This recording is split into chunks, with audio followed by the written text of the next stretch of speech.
round of applause for coming out on Friday night. Thank you so much. Comedy, this is the language we speak. It's a little bit of laughs, a little bit of confidence, and a shitload of delusion. That's what we do this for. All the money we raise tonight, all the proceeds is going to a good cause. We're raising money to start a Somalian daycare across the street, right next to Eddie's liquor store. If you guys need some money, in about 6 months, Eddie's gonna be more rich than the Priskers. Somalian scams, man. Wow. That's not even the worst scam. You know what the biggest scam is? Overdraft fees at the bank. You guys ever been hit with an overdraft fee? That is the worst. I once had to pay $43 for a 69-cent pack of Juicy Fruit. I think I put a teller's kid through community college, all the overdraft fees I paid. Scammers, man. I got hit by a scammer. Somebody scammed my Instagram 2 months ago. They hit up every one of my friends for $350. He's so stupid. I only follow comics, and not one of them had $350. It was really difficult. You know? I know everybody right around this time of year, we're all dealing with seasonal depression. It's hard. So I really appreciate that you guys came out tonight. I've had a really emotional week. I got 2 job rejections today. You know, one from the Obama Foundation and one at Trump Towers. So I'm never going to vote ever again in my life. I'm sure. I really am. I'm going to end up working at like the George Bush Library of Pop-Up Books. Where there's a bronze statue of me getting waterboarded outside of it. It is very difficult to find a job out there. I've had more rejections than Draymond Green. It's been very difficult. I'm at this point, if I don't find a job in the next 3 weeks, I'm going to end up working at like Einstein Bagels and inadvertently fulfill some kind of Jewish prophecy in my life. Yeah. That is difficult. Because now they're using AI to review your resume, right? So I've been using ChatGPT to update my resume. So I'm trying to use AI to out-AI AI. And it's still not working in my favor. You remember last year when Trump said the migrants are taking all the black jobs? Well, before they took them, I had them all. You know, all those busboy jobs, they were mine. You know, I had a job interview today at a place called Legal Seafoods. What a stupid name for a restaurant. Legal. That doesn't sound like a restaurant. It sounds like a law firm, right? It's like the law firm of Grouper and Redfin. You know. If you had an injury in your gills, give us a call. You know, I had 2 interviews to be a busboy. When the manager asked me, he was like, "Max, what do you bring to the table?" I said, "Forks and knives, napkins, and glassware." It's a terrible job, you know. Stay in school, folks. I was the valedictorian of my GED class. You know, I am a litmus test of what happens when you get a good education. I did go to community college, though. I did went to community college. I went there for an associate's degree in journalism. Yeah, it was more like 13th grade than actually college experience. You know. I was distracted there, too, because I didn't really go there for the education.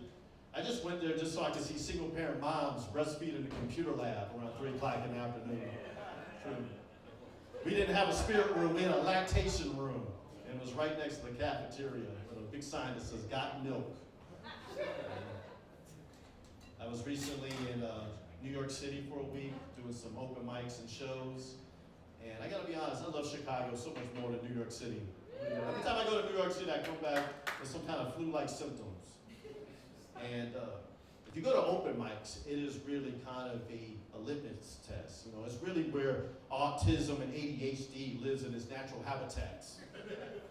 And I ended up got invited to this open mic really late at night. And I didn't know this place that much. It was the gayest of all gay bars. It really was. And I'm a straight man. I'm so straight that I'll eat a hot dog from the middle, just so people don't have the wrong idea about me. And I was sitting at this mic like a lizard on a rock, not knowing what I was about to experience. There was a man dressed like an elf singing gay Christmas carols. And one of the songs went like, "I wanna fuck Santa Claus, I wanna fuck Santa Claus, I wanna fuck Santa Claus, eh? I want to fuck Santa Claus, I want to fuck Santa Claus, I want to fuck Santa Claus today. And then I got invited up next. The worst part is I had that jingle stuck in my head for the next 3 days. I was shopping around Target, like looking at jeans and shirts, like, I want to fuck Santa Claus, I want to fuck Santa Claus. My New Year's resolutions, I'm struggling with them, man. I put too much pressure on myself to live up to these New Year's resolutions. I gave up watching porn, online dating, and French fries. Those are the 3 things I'm giving up this year. I am struggling with it. Like last night I had a wet dream about 2 Idaho potatoes making out with each other. I don't think I'm going to make it to February. It was online dating, man. It was consuming me. I was getting too many matches. I was having too many conversations that ended up going nowhere fast, right?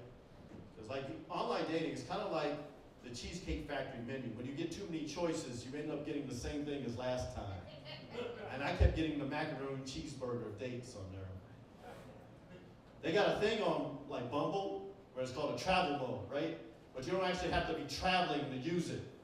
So you're thinking you're talking to a woman that's actually in Chicago, but she's really just back in like Arkansas, breathing in fumes from a tractor trailer.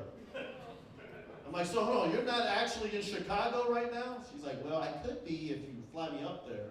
I'm like, well, shit, I'm not economically viable, and you're not geographically compatible. I don't see this going anywhere anytime soon. I did fall in love with a woman that I met on Bumble about 3 years ago. I'm not quite sure that's pathetic or sad, but it is true. It was the best 3 months of my life. But 3 months turned into a lifetime of heartbreak. Yeah, she was gorgeous too. She was 5'9". She had pretty green eyes. She was built like the Charlie Brown's Christmas tree. But she said, Max, I'm 32. My biological clock is ticking very loud, and I want babies. And I want to move to Philadelphia to further my career. And if you're unwilling to do that, then I just don't see an alignment. And I said, look, I'll have the babies with you, but I'm not moving to Philadelphia. You guys ever been to Philadelphia? Philadelphia is like if you bought Baltimore off of Temu. I guess the only city where you can actually buy Narcan in a vending machine. That's not what that place is. Like even the drones lock the doors when you fly over Pennsylvania. I gave up this porn thing. This porn thing also was really consuming me. I knew I was watching too much porn when I started watching it for interior design ideas. Like, I didn't even care about the gangbang. I'm like, where did they get that Corinthian couch from? Is that from the Sotheby's catalog?